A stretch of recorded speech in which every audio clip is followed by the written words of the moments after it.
ça fait quelques années que je parle de cette transition qui est en train de se créer, mais pas là. Là, c'est comme on arrivait à un point névralgique, si on peut dire.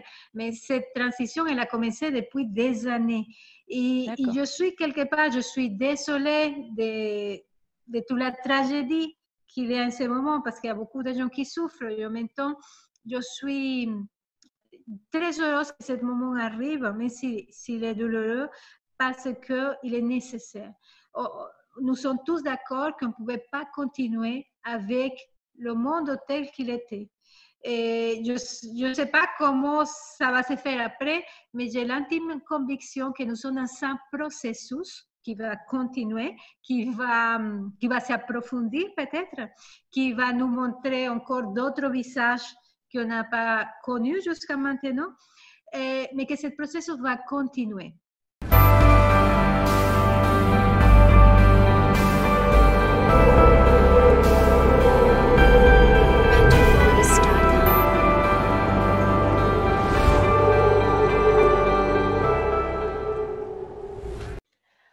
Bonjour Anna, Sandriha. Bonjour Rita.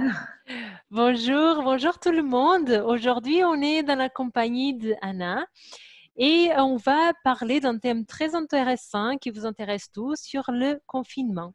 Alors, Anna, elle est thérapeute, spécialiste de guérison de blessures émotionnelles. Et Anna, elle a créé quelque chose qui est très intéressant. C'est un tas d'informations et d'interviews qui s'appellent Les sommets de la conscience, sur lesquels elle va parler un petit peu, que je suis fan depuis quelques années et elle a été très gentille d'accepter cette interview. Donc avant tout, Anna, est-ce que tu pourrais nous parler un petit peu des sommets de la conscience? Alors, le sommet de la conscience a été créé il y a 8 ans. Ça, c'est la 8e édition en France, parce qu'on a fait une aussi en Amérique latine avant. Et en fait, c'est mon rêve. Je suis une connectrice à la base, j'ai ça en moi.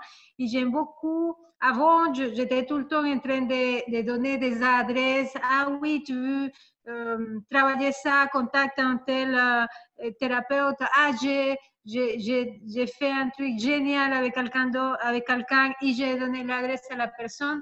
Et comme ça,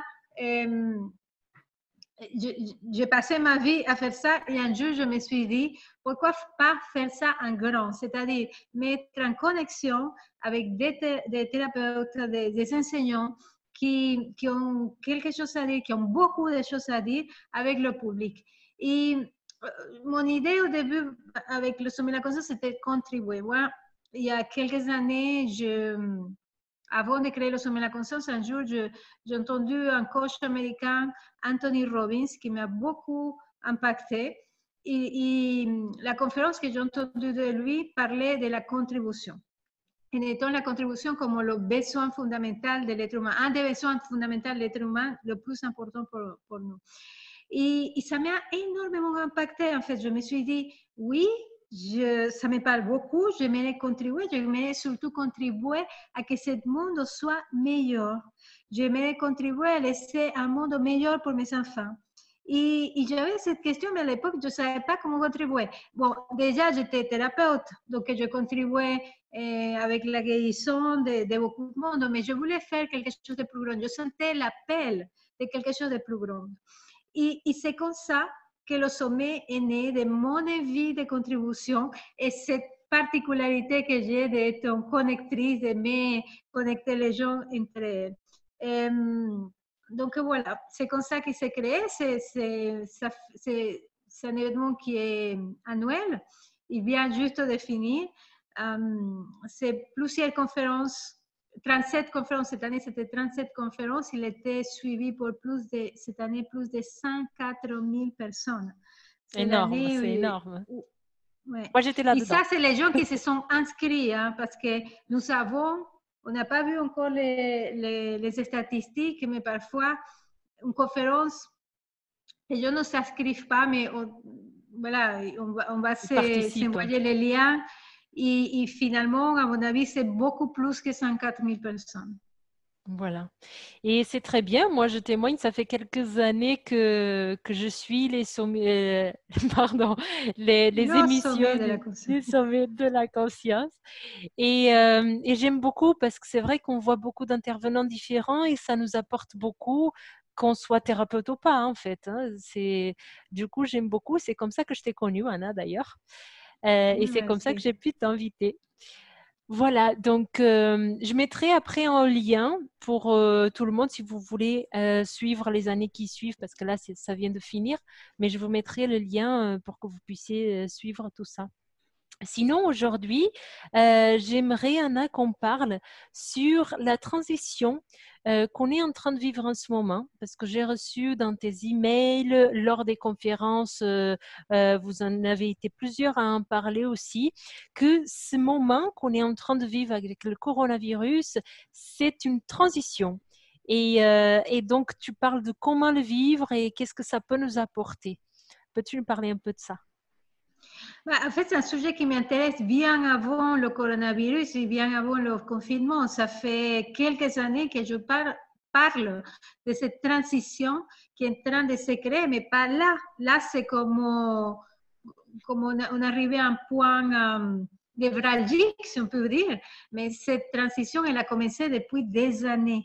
Et D'accord. je suis quelque part, je suis désolée de toute la tragédie qu'il y a en ce moment parce qu'il y a beaucoup de gens qui souffrent. Et en même temps, je suis très heureuse que ce moment arrive, même s'il est douloureux, parce qu'il est nécessaire. Nous sommes tous d'accord qu'on ne pouvait pas continuer avec le monde tel qu'il était. Et je ne sais pas comment ça va se faire après, mais j'ai l'intime conviction que nous sommes dans un processus qui va continuer, qui va s'approfondir peut-être, qui va nous montrer encore d'autres visages qu'on n'a pas connus jusqu'à maintenant, mais que ce processus va continuer. Il y a beaucoup de gens qui ont peur de qu'après le confinement, on revienne à la vie qu'on avait avant. Honnêtement, je crois que je n'ai pas de peur, j'ai beaucoup de sérénité et de confiance par rapport à ça parce qu'il y a des signes, clairs que c'est un processus profond qui va prendre plusieurs années. Hein. Ce n'est pas qu'à la fin du confinement, on est déjà dans un autre monde. Et il y a plusieurs signes à plusieurs niveaux. Il y a plusieurs signes sociaux. Ça fait un moment que les gens ne sont pas contents. Il y a plusieurs signes personnels, c'est-à-dire les gens, je ne sais pas vous, mais moi, je sentais antérieurement que je ne pouvais plus, qu'il y avait vraiment un besoin profond de changement, comme j'ai eu un besoin de contribution il y a quelques années, j'avais un besoin profond de changement et je crois que je ne suis pas la seule. Je crois qu'il y a beaucoup de gens sur cette planète qui, qui, qui demandaient, qui priaient même pour une autre chose. Et voilà, cette autre chose est arrivée, qui priaient pour avoir du temps libre, qui priaient pour avoir du temps avec soi-même.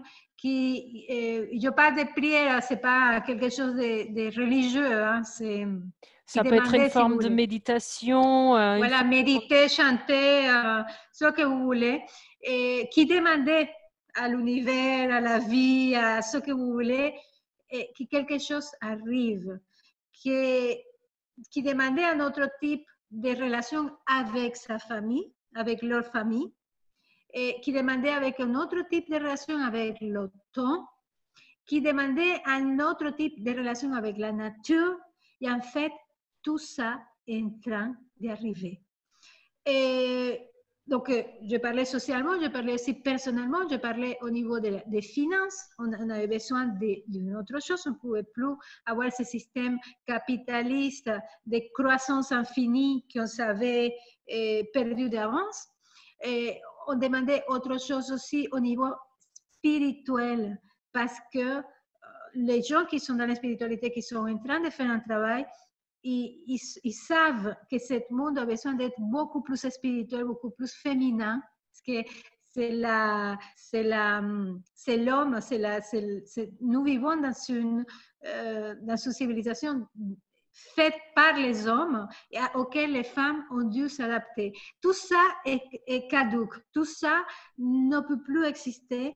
Et là, on est en train de nous répondre à nos prières, à nos méditations, à nos chants, à nos demandes. Il y a quelque chose de très fort qui est en train d'arriver, qui va se continuer, j'insiste, c'est un processus qui va prendre des années, parce que c'est déjà depuis des années Oui, qu'il est bien en sûr. place. Hein. Mm.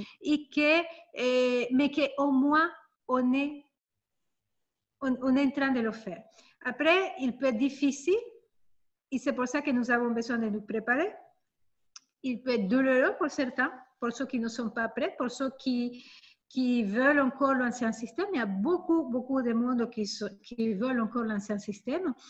Il peut être difficile pour les gens aussi qui ont peur, parce qu'ils ont peur du changement, parce qu'ils préfèrent le connu, mais si le connu ne répond pas plus à nos besoins.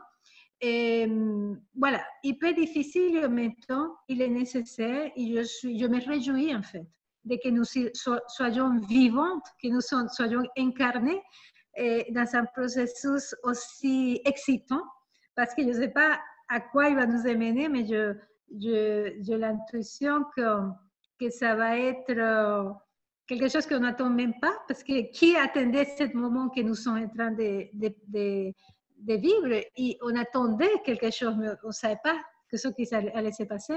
Et je trouve tout ça excitant, je trouve ça inspirant.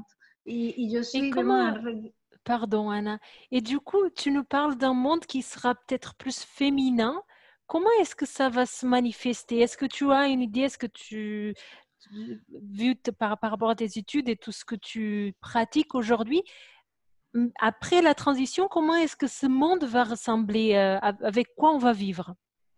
Et pas je mets que ce que je dis, ça vient pas seulement de mes études, que ça vient de mes intuitions. De plus en plus, je reçois des informations. Il y a beaucoup de choses qui le sont en ce moment, surtout. En fait, à quoi ça va ressembler? Bah, un monde beaucoup plus centré sur l'être humain, en fait. On vit aujourd'hui un monde qui est centré sur le profit, sur le gain, c'est un monde de compétition, c'est un monde dans certaines valeurs masculines, parce que le masculin, c'est pas que ça, ok? Dans certaines valeurs masculines, et en fait, nous avons besoin d'aller dans un monde où voilà, le respect au prochain fait partie des valeurs fondamentales, qui est le respect des enfants, et d'avoir une autre relation avec les enfants. Pour moi, c'est super important parce que je suis spécialiste en la guérison des blessures émotionnelles et je sais que le monde que nous avons aujourd'hui, c'est le résultat de nos blessures. Ah oui. Et, il y a beaucoup de gens qui sont blessés, il y a beaucoup de gens qui ont eu des enfances difficiles et parfois, certains gens qui ont des enfances difficiles se disent, OK, j'ai vécu ça, je ne veux pas le faire vivre aux autres. Ils vont faire tout un chemin pour faire quelque chose de différent. Mais il y a beaucoup de gens qui disent, j'ai vécu ça et je vais faire souffrir à tout le monde parce que je souffre. Et ça, les guerres, les viols, les vols, etc., c'est le résultat d'une tragédie que nous vivons parfois, que nous portons intérieurement, que c'est nos blessures. Et ce monde aussi va être beaucoup plus guéri. Pour moi, c'est important aussi. J'ai une autre question qui me vient maintenant, parce que comme tu sais, je pratique l'Ayurveda. Alors, selon l'Ayurveda, on explique qu'en Occident, quand on élève un petit, on n'est pas du tout dans la protection de ce bébé, de cet enfant. C'est-à-dire que nous, en Occident, on essaye d'adultiser l'enfant depuis tout petit. C'est-à-dire qu'il faut faire la crèche, après il va à l'école. À partir de 3 ans, il est à l'école. Après, il va falloir qu'il demande autorisation pour aller faire pipi s'il veut faire ses besoins. Et donc, on est en train de scolariser un enfant comme si on était en train de l'éduquer pour être un opéraire, une personne qui travaille dans une usine. Alors qu'en Inde, dans une culture où l'Ayurveda est plus suivie, on est plus dans la protection de cet enfant. où on le laisse vraiment le temps d'être un enfant, de développer ses capacités, d'être curieux et de développer la personne qu'il veut être. Du coup, au niveau de la psychologie qu'on retrouve là-bas, elle est très différente. Donc, on retrouve beaucoup moins des problèmes d'enfance que tu nommes en Inde, mais malgré tout, on les retrouve.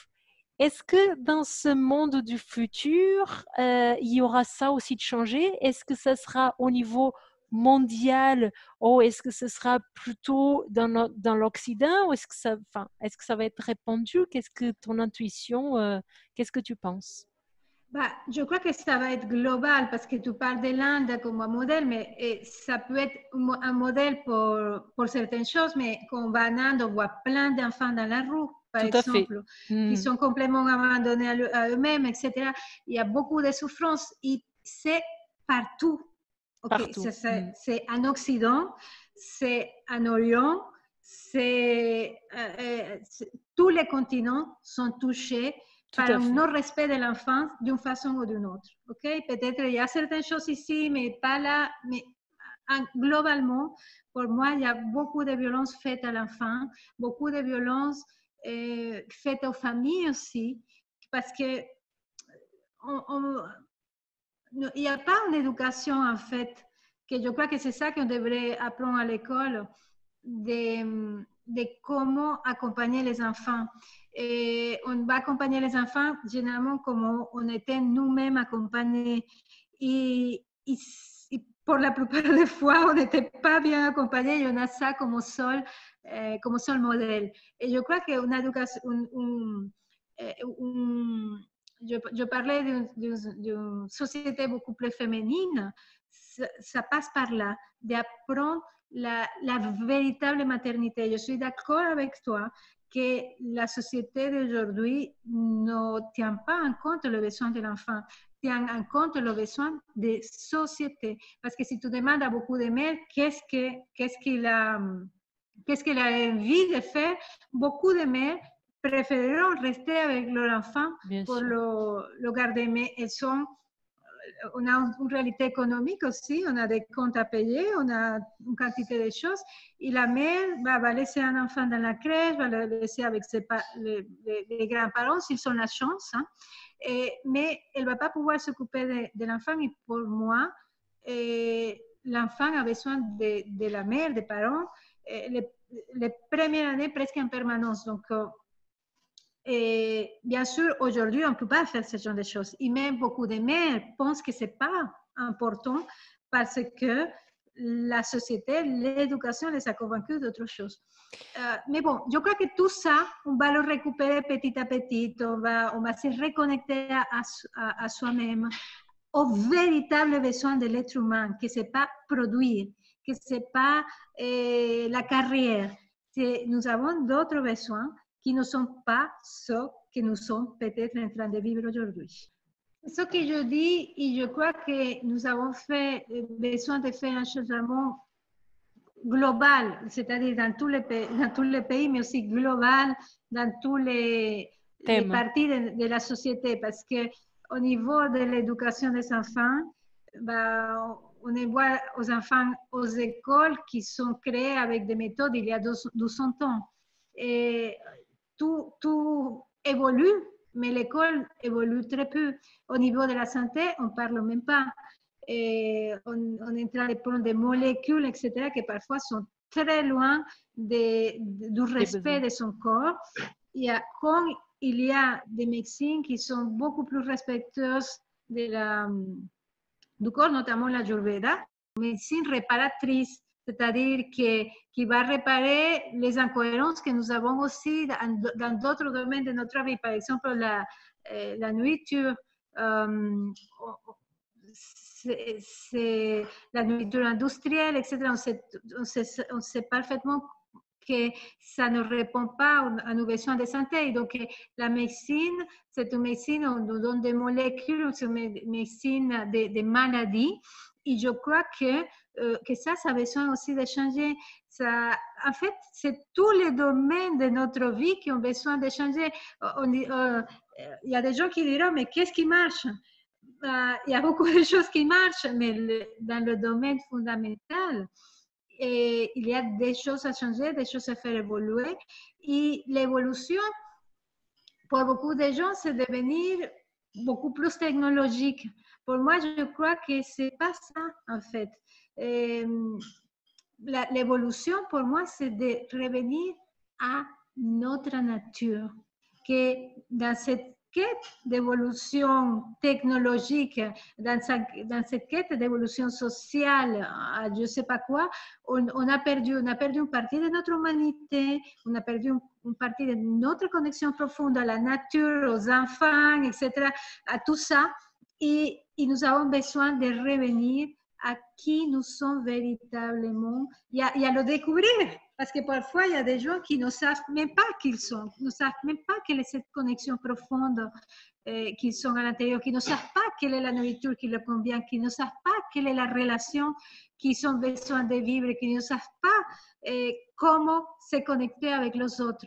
Et c'est pas, je ne veux pas blâmer personne ici, c'est que la vie telle qu'on la vit aujourd'hui nous a coupé de tout ça. Tout à fait. Tout à fait, oui. Et en fait, tu parles de ces gens, je vois ces gens tous les jours, en fait, au cabinet, qui ne savent pas quoi manger, qui ne savent... En fait, même dans mes stages, quand je parle de la réconnexion à soi, de ressentir l'énergie et toutes ces choses-là, les personnes, elles sont bluffées de juste mettre les mains comme ça et de ressentir l'énergie, et elles ne s'attendent pas. Tellement on n'en parle pas, on ne donne pas de l'importance. Et pourtant, c'est de l'essentiel. Donc, c'est un bon signe finalement, tout ce qu'on vit aujourd'hui qui est en train de nous faire rester chez soi. Et finalement, comme on ne peut pas sortir à l'extérieur, ben, il faut qu'on rentre à l'intérieur et qu'on aille découvrir tout ça. Finalement, c'est beau comme image, n'est-ce pas?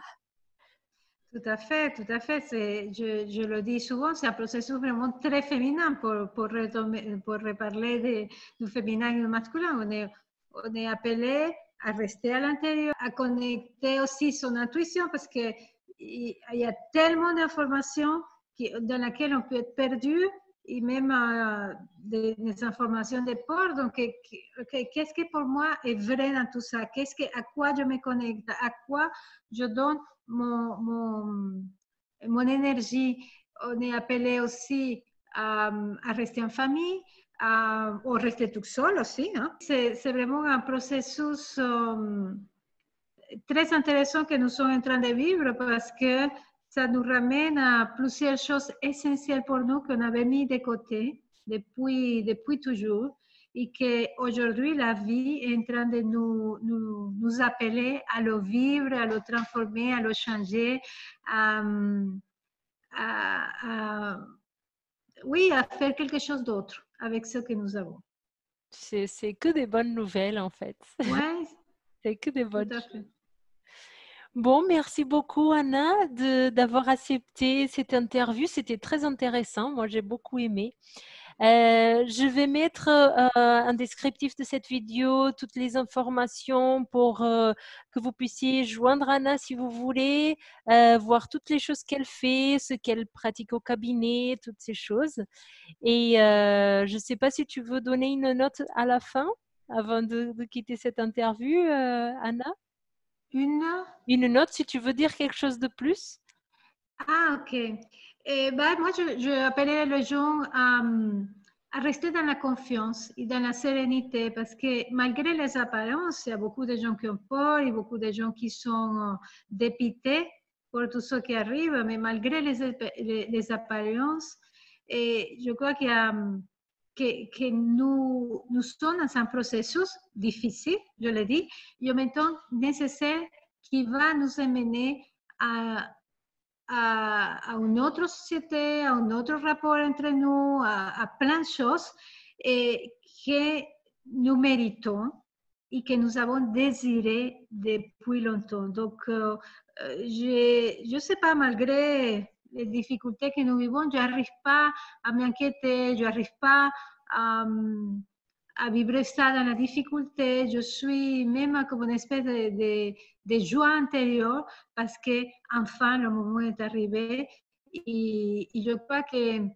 après vous pouvez croire ou pas, mais moi je suis très croyante par rapport à l'univers qui nous soutient.